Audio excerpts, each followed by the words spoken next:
This is the Artisan Cutlery Banjara. It's a Dirk Pinkerton design. Dirk sent this to me to check out. This is an Artisan Cutlery prototype, so it's got a totally neutral blade, nothing on the blade, but I love this knife.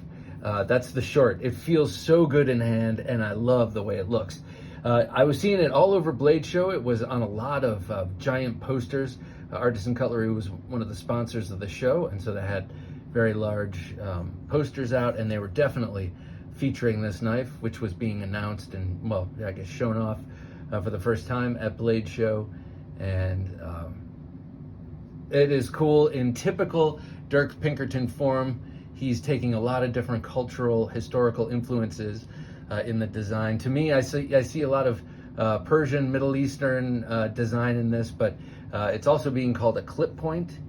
And I'll show you a knife later made by Dirk. He also hand makes custom knives that are absolutely stunning and amazing.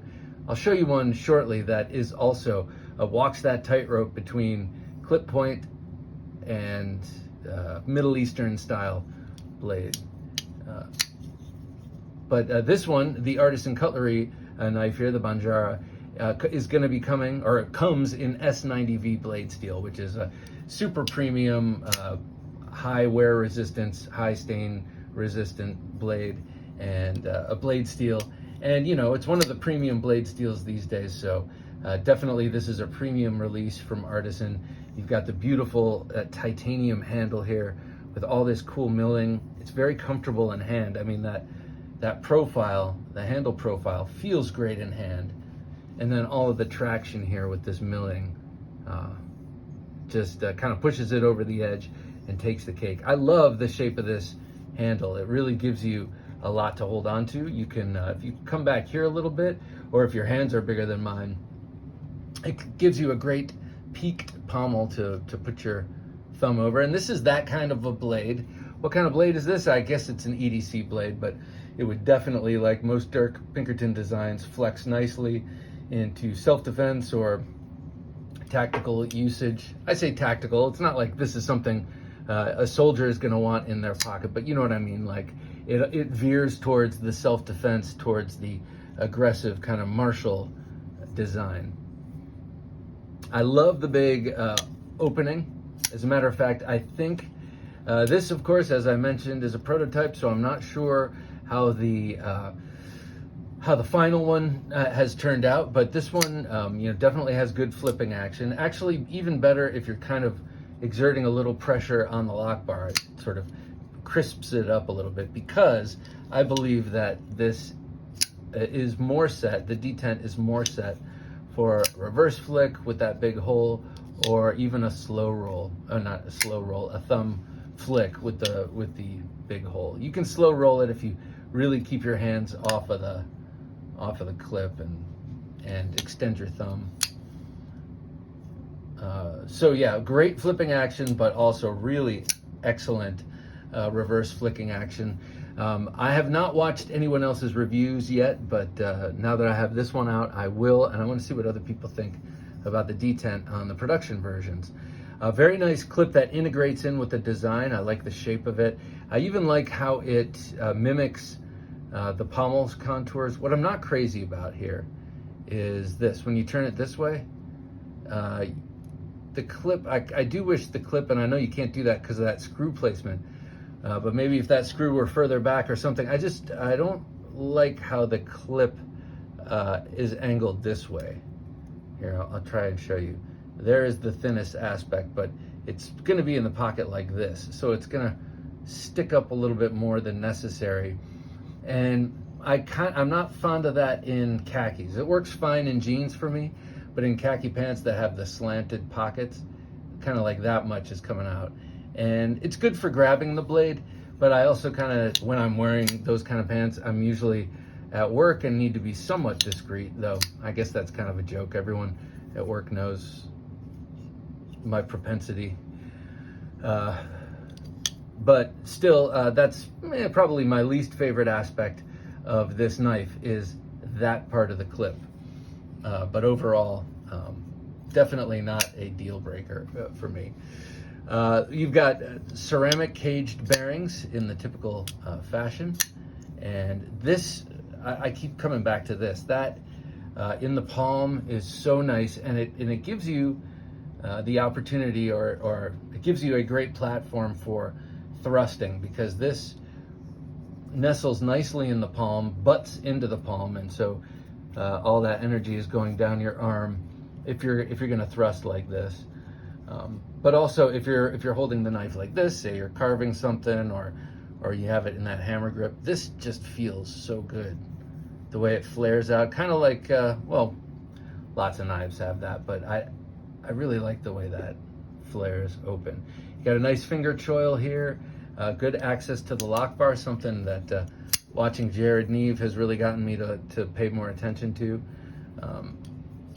You got the insert there, and this finish they are calling, what was it? Oh, sand blast finish. So it's a blasted finish. Let me show you the knife I was talking about. The Pinkerton knife. Here it is. So this is one of Dirk's handmade knives. I have a few of them, and he's got incredible grinding skills. Is well known by his peers for it. This sort of reminds me of this because this knife here, this is the not Razorback. What is this called? I think it's the Razorback. Yeah, this is inspired by both the Bill Bagwell long slender Hell's Bells fighting bowie and the Middle Eastern Banjara, the curved double-edged knife worn by Bedouins and others. I think I have that right. Hollow ground, beautiful blade, but same thing here. We're getting that same vibe. And this knife is part of the Nomad series, we're going to call it, because there are two other knives that came before this. One of them is the Kizer Nomad, and the other one, I'm sorry, I do not remember what that one was. But I know that Dirk told me this is part of a series, and it sort of rounds out that upward angled Persian blade series. Man, this thing is so good looking. I'm just looking at it through the viewfinder next to this one, and I'm like, oh, this is gonna be my thumbprint. It's just such a gorgeous knife. If you don't know Dirk Pinkerton, I'm sure you do, but I'm gonna show off some other cool stuff by him. Check this out. This is his Fire Ant. They did a folder of this for Kizer. Of course, it wasn't triple-edged like this one. What a great self-defense EDC this is. You could also use it for utility all day long, but there's a single-edged version of that for this. Here's the Cave Bear, another super cool. This one optimized for Pakal style fighting, but again, that sort of influence from the Middle East and the curved double-edged blade. And then this one's cool. He made this one for me, which I thought was awfully nice. That's Magna Cut, and you've got a gorgeous GL Hansen & Son G Carta there. This thing is called the Broadhead, and he does these custom broadheads. They're so wicked, but you can also buy them. They're also licensed with Kizer, certain blade types. But this one, look at how wicked that is. This is Dirk's favorite way to carry it, he told me. There's this, which is cool, but I like this the best. Like that. It's a little more intuitive to me. And then you can kind of change it, cant it forward, butt it into your palm and use it like this. Such a great knife. Okay, yeah, Dirk Pinkerton, definitely one of my all-time favorite designers. I did a podcast on him recently, within the last year or so, talking about my collection of his stuff. This was not here. This is not a part of my collection. I will be sending this back to Dirk with a hearty thank you for sharing it with me, because, man alive, this is awesome. I highly recommend this. If you like the look of it, oh, you're gonna love this knife.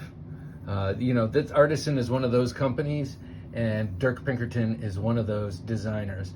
If you like the way it looks, you can rest assured you're going to be pleased with it. Alrighty, guys. This is the Artisan Cutlery Banjara, designed by Dirk Pinkerton. Thanks for watching.